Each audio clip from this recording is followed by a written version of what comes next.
Hello dear students, welcome to Kataria pharmacy. तो दोस्तों कैसे हैं आप सब? आई होप सभी ठीक होंगे। तो फ्रेंड्स, हम स्टडी कर रहे थे B pharma 8th semester pharmacovigilance. तो फार्माकोविजिलेंस की हमारी यूनिट फर्स्ट चल रही थी दोस्तों। यूनिट फर्स्ट में हमने फोर लेक्चर्स देख लिए हैं पहले। अगर आपने 4 लेक्चर नहीं देखे हैं तो वीडियो में प्लेलिस्ट में जाके, जो चैनल पे प्लेलिस्ट मिलेगी उसमें जाके आप देख सकते हैं। आज का हमारा 5th लेक्चर होगा। इसमें हम स्टडी करेंगे, हमारा टॉपिक होगा आज का फार्माकोविजिलेंस प्रोग्राम इन इंडिया। कि जो फार्माकोविजिलेंस प्रोग्राम था वो इंडिया के अंदर कब आया था, कौन से सन में आया था और इसका क्या रोल था, क्या ऑब्जेक्टिव था, क्या मिशन था इसका और क्या विजन था। मतलब एक्चुअली यही है कि जैसे इंट्रोडक्शन में अपन ने देखा था फार्माकोविजिलेंस के, तो वैसे ही इस प्रोग्राम में भी आप समझ सकते हैं कि फार्माकोविजिलेंस जो प्रोग्राम होगा उसका ऑब्जेक्टिव क्या होगा। तो वही आएगा इसके अंदर। तो इसको आज हम डिटेल स्टडी करेंगे। तो दोस्तों, वीडियो को स्टार्ट करने से पहले अगर आप चैनल पे न्यू हैं तो चैनल को सब्सक्राइब कर लीजिए और बेल आइकन को प्रेस कर दीजिए, जिससे न्यू वीडियो का नोटिफिकेशन आपको सबसे पहले मिल सके। तो बिना देरी के स्टार्ट करेंगे आज के इस लेक्चर को। वीडियो में एंड तक बने रहना, जिससे आज का टॉपिक भी आपको क्लियर हो जाए। अच्छा टॉपिक है, पूछा जा सकता है एग्जाम में। तो फार्माकोविजिलेंस प्रोग्राम इन इंडिया, तो एक चीज तो हो गई कि हमारे सब्जेक्ट से रिलेटेड टॉपिक है कि जो सब्जेक्ट में हमें स्टडी करना है ना, तो वही इसके अंदर हमें लिखना है। तो अगर आपको याद भी नहीं हो तो आप इजीली इसको एग्जाम में लिख सकते हैं। तो फर्स्ट इससे देखें कि ये फार्माकोविजिलेंस जो प्रोग्राम था वो बेसिकली एम्स के साथ, जो ऑल इंडिया मेडिकल साइंस है उसके साथ कोलैबोरेट करके ही मतलब बनाया गया था।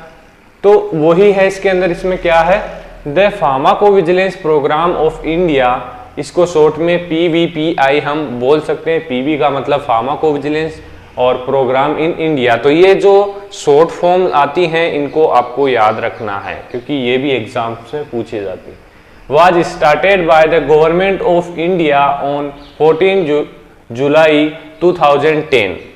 डेट याद रखना, 14 जुलाई 2010 में फार्माकोविजिलेंस प्रोग्राम स्टार्ट किया गया था with the all India institute of medical science. किसके साथ? All India institute of medical science, AIIMS new Delhi के साथ। मतलब जो इसका मेन हेड ऑफिस था, जहां से ये रेगुलेट हो रहा था, वो था न्यू दिल्ली एम्स में। As the national coordination centre for monitoring adverse drug reaction in the country for, तो मेन जो रोल होगा इस प्रोग्राम का वो क्या हो गया, monitoring adverse drug reaction in the country for safeguarding public health. मतलब जो पब्लिक के अंदर, पेशेंट्स के अंदर एडवर्स ड्रग रिएक्शन अकर हो रही है, उनको बेसिकली मॉनिटर करना था इस प्रोग्राम के अंडर। पिछले पार्ट में देखा था WHO का प्रोग्राम था। तो WHO के प्रोग्राम वो वर्ल्ड वाइड था, ये कंट्री वाइज होगा, नेशन वाइज होगा। तो ये इंडिया के लिए था। आगे क्या है, the pharmacovigilance programme of India is an Indian government organisation. अब इंडियन गवर्नमेंट ने इसको स्टार्ट किया, तो इंडियन गवर्नमेंट ऑर्गेनाइजेशन है। तो which identify and respond to drug safety problem, और ये जो ड्रग सेफ्टी प्रॉब्लम्स है इनके प्रति रेस्पॉन्ड करता है। It activities include receiving reports. अब जो प्रोग्राम होगा इसका मेन वर्क क्या होगा वो देख लीजिए आप। तो receiving report of adverse drug event, अगर किसी भी ड्रग को लेके कोई भी एडवर्स ड्रग रिएक्शन अकर हुई है किसी भी हॉस्पिटल में कहीं पर भी, तो उसको ये रिपोर्ट करेगा। मतलब जो ये प्रोग्राम, इसके अंदर जो भी वर्कर्स होंगे, जो भी एम्प्लॉइज वर्क कर रहे हैं। इसके बाद taking necessary action to remedy problem, अगर कोई प्रॉब्लम है, अगर एडवर्स ड्रग रिएक्शन सच में फाइंड आउट हो रही है तो उसके अगेंस्ट में एक्शन लेना, इस अथॉरिटी इस प्रोग्राम के अंदर काम आता है। तो मतलब इन 2 पैराग्राफ में आपने यही देखा कि स्टार्ट कब हुआ, 14 जुलाई 2010 में। किसके साथ? मेडिकल, जो ऑल इंडिया मेडिकल साइंस है, institute of medical science, AIIMS new Delhi इसका मेन जो पॉइंट था लोकेट करने का, मतलब जहां से इसको मॉनिटर किया जाता है। और क्या मॉनिटर किया जाता है इसके अंदर? Adverse drug reaction in the countries, जो भी पॉपुलेशन है कंट्री की, उसके लिए। तो इजीली आपको समझ में आ गया। सेकंड में ये लिखा हुआ है कि फार्माकोविजिलेंस एक गवर्नमेंट ऑर्गेनाइजेशन है, इंडियन गवर्नमेंट ऑर्गेनाइजेशन। इसका मेन रोल हो गया कि ये रिसीव करता है जो एडवर्स ड्रग रिपोर्ट्स होती हैं उनको, एंड नेसेसरी एक्शन उसके अगेंस्ट में लेता है। आगे है ऑब्जेक्टिव ऑफ दिस प्रोग्राम, क्या ऑब्जेक्टिव्स हैं?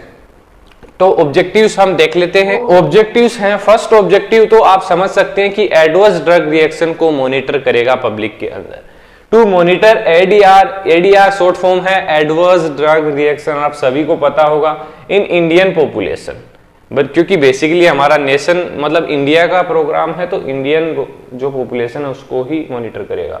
To create awareness amongst health care professional about the importance of ADR reporting India, जो भी हेल्थ केयर प्रोफेशनल हैं उनको अवेयर करना एडीआर के बारे में, एडवर्स ड्रग रिएक्शन के बारे में कि ये कितना इंपॉर्टेंट है पब्लिक की सेफ्टी के लिए, तो ये भी एक इंपॉर्टेंट ऑब्जेक्टिव है इसका। थर्ड है to monitor benefit risk profile of medicine, जो भी मेडिसिन के बेनिफिट हैं, रिस्क हैं, उनको मॉनिटर करना। फोर्थ है generate independence evidence based recommendation on safety of medicine, मतलब जो भी सेफ्टी रिलेटेड गाइडलाइंस हैं वो जनरेट करना किसी भी मेडिसिन के लिए। लास्ट है support the CDSCO, central drug standard control organisation को सपोर्ट करता है ये किसके लिए, for formulating safety related regulatory decision of medicine, मतलब जो भी मेडिसिन बन रही है उसकी जो रेगुलेटरी डिसीजन है उसमें सपोर्ट करता है CDSCO को, central drug standard control organisation, इसकी फुल फॉर्म आप लिख लेना। मिशन क्या है इस प्रोग्राम का, तो मिशन भी वही होगा कि कोई एडवर्स ड्रग रिएक्शन आ रही है, किसी भी ड्रग से रिलेटेड अगर रिस्क है तो उसको प्रिवेंट करना है कैसे भी। To protect the health of Indian population, Indian population की हेल्थ प्रोटेक्ट करना है by ensuring that the benefit of medicine use overshadow the risk associate with use, मतलब कि जो ड्रग ले रहे हैं वो उनके लिए सेफ है या नहीं, उनके उसके क्या एडवर्स ड्रग रिएक्शंस हो रहे हैं, तो उनसे प्रोटेक्ट करना है इंडियन पॉपुलेशन को। विजन क्या है, to improve patient safety and welfare in Indian population by monitoring the drug safety and reducing the risk associate with the medicine. वही लिखा हुआ है कि जो कोई भी drug related, medicine related adverse drug reaction हो रही है, रिस्क है, तो उसको प्रिवेंट करना है, पॉपुलेशन को उसको प्रिवेंट करना है और इम्प्रूव करना है। अगर कोई एडवर्स रिएक्शन है तो उसको मतलब उसमें डिक्रीज करना है और जो पेशेंट सेफ्टी है उसको इंक्रीज करना है।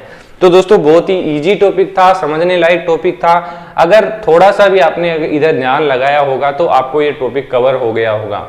आशा करता हूं मैं आपको समझ में आया होगा। अगर वीडियो अच्छी लगी तो वीडियो को लाइक कर दीजिए और चैनल को सब्सक्राइब जरूर कर लीजिए। अगर आपको नोट्स परचेज करना चाहते हैं तो वीडियो के डिस्क्रिप्शन में टेलीग्राम ग्रुप का लिंक मिल जाएगा, उसको आप ज्वाइन कर लीजिए। अफोर्डेबल प्राइजेज में आपको नोट्स मिल जाएंगे।